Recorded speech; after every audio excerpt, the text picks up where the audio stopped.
સુરતના railway station પર scanning machine ધૂળ ખાતું નજરે પડ્યું છે। ઓપરેશન સિંદૂર દરમિયાન કાર્યરત થયેલા મશીનમાં મુસાફરોનો સામાન ચેક થતો હતો, પરંતુ હાલમાં આ મશીન શોભાના ગાંઠિયા સમાન બની ગયું છે। રેલવે સ્ટેશનને સંવેદનશીલ જગ્યા ગણવામાં આવે છે।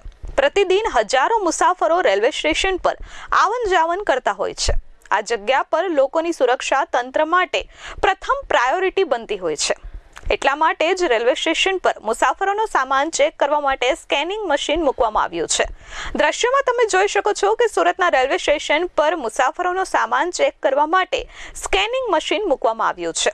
મશીન મૂક્યા બાદ થોડા સમય સુધી મશીન કાર્યરત હતું, પરંતુ હવે આ મશીન ધૂળ ખાઈ રહ્યું છે। ઓપરેશન સિંદૂર વખતે મશીનમાં લોકોનો સામાન ચેક કરવામાં આવતો હતો, પરંતુ આ કામગીરી માત્ર દેખાડવાની હતી તેવું લાગી રહ્યું છે।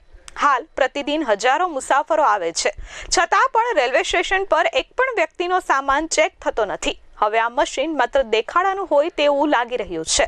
જો કોઈ દુર્ઘટના થશે તો જવાબદાર કોણ, તેવો સવાલ મુસાફરો કરી રહ્યા છે।